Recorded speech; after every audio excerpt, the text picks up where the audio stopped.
श्री शिवाय नमस्तुभ्यम। हर हर महादेव। राजस्थान के पुष्कर में गुरुजी पंडित प्रदीप मिश्रा जी द्वारा बाँची जा रही श्री ब्रह्म शिव महापुराण कथा आज दूसरे दिन की पूरी हो चुकी है। यह कथा 5 जुलाई से 11 जुलाई तक दोपहर 1 बजे से 4 बजे तक चलेगी। आप इस कथा को टीवी और यूट्यूब के माध्यम से भी दोपहर 1 बजे से 4 बजे तक श्रवण कर सकते हो। आज की कथा में गुरुजी ने हमें बताया कि जो शिव की और शिव के गणों की जो परिक्रमा होती है वह 3 परिक्रमा होती है।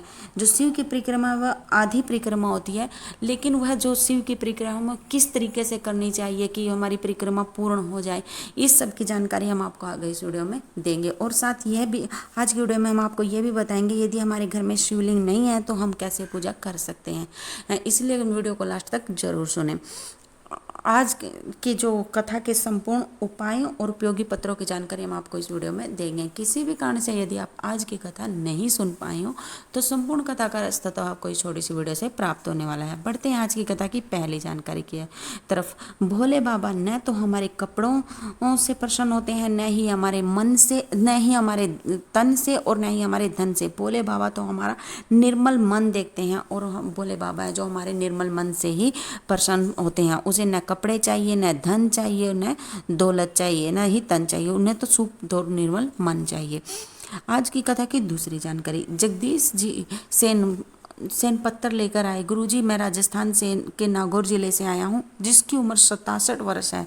उसने बताया कि गुरुजी, मुझे 7 साल से मानसिक रोग से मैं परेशान था। मैं घर से बाहर नहीं निकलता था, घर के अंदर ही रहता था, काम में भी मन नहीं लगता था। घर वालों ने मुझे पहली बार कथा सुनाई, फिर मैंने अपनी जो सारी परेशानी है वो बाबा को टीवी के सामने ही कही, चाहे वह धन से संबंधित हो, व्यवसाय से संबंधित हो या घर से संबंधित हो। और बाबा ने मेरी सभी परेशानियां धीरे धीरे करके दूर कर दी। और बाबा ने कृपा करी कि मैं जब भी घर से बाहर 7 साल के बाद निकला तो बाबा की कृपा से बाबा ने मुझे शिव कथा के पंडाल तक पहुंचा दिया। मैं बाबा को नमन करता हूँ, प्रणाम करता हूँ। आज की कथा की तीसरी जानकारी। नेहा जयपुर से पत्थर लेकर आई। गुरुजी, 1 लोटा जल और बेलपत्र का क्या वर्णन करूं? मेरे देवर को मूत्राशय में गांठ हो गई थी। हमने डॉक्टर को दिखाया तो डॉक्टरों ने कहा कि यह एक ऐसी बीमारी है जो कि पूरे देश में 6 लोगों को है, और कैंसर तो एक बार ऑपरेशन से ठीक हो भी जाता है, लेकिन यह बीमारी कभी ठीक नहीं होती।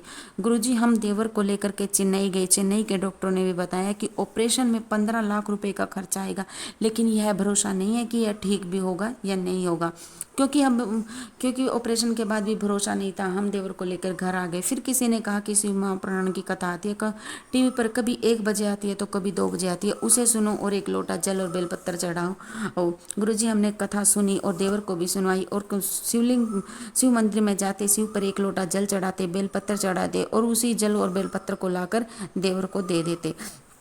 देवर खाता उसे। तो कुछ दिनों के बाद जब हम ऑपरेशन के लिए दोबारा चेन्नई गए तो डॉक्टरों ने जांच की तो पता चला कि उसके कोई भी बीमारी नहीं है, वह बिल्कुल ठीक हो चुका है। हम बाबा को नमन करते हैं, प्रणाम करते हैं। कथा की चौथी जानकारी। हमारा जो अहंकार है और जो हमारा अभिमान होता है उसे कोई दूसरा नहीं तोड़ता कभी भी। उसे तोड़ने वाले, अभिमान और अहंकार को तोड़ने वाले हमारे अपने करीबी ही होते हैं। कथा की 5वीं जानकारी। शिव महापुराण कथा कहती है कि 1 लोटा जल लेकर शिव मंदिर में जाना शुरू कर दो तो हमारी जो दुख है, तकलीफ है, वे परेशानियां हमारे पास ही नहीं आती। लेकिन हम लोग क्या करते हैं कि जब हमारे जीवन में दुख, तकलीफ और परेशानी आती है तभी हम शिव मंदिर में जाते हैं। इसलिए हमें अब शिव मंदिर में जाना चाहिए ताकि हमारी ज़िंदगी में कभी दुख तकलीफ आए ही नहीं। कथा की 6ठी जानकारी।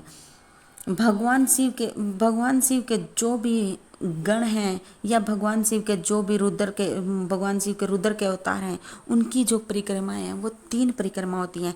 भैरव की भी 3 परिक्रमा होती हैं, हनुमान जी की भी 3 परिक्रमा होती है। कथा की 7वीं जानकारी।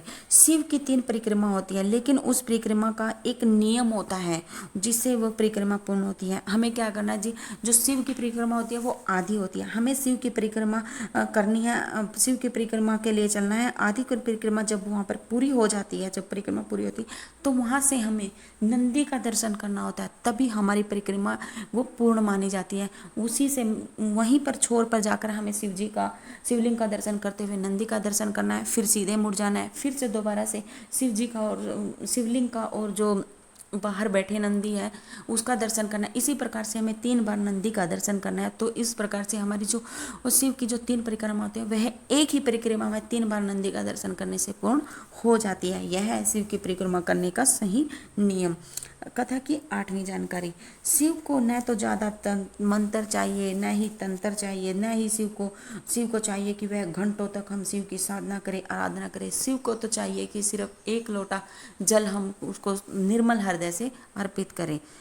कथा की 9वीं जानकारी, जिस प्रकार हम दाल को चावल को पकाने से पहले अच्छी तरह से पानी से धोते हैं, ठीक उसी प्रकार जो हम शिव है वह भी हमें अपना बनाने से पहले सुख और दुख के पानी से धोता है, तभी वह वो हमें अपना बनाता है।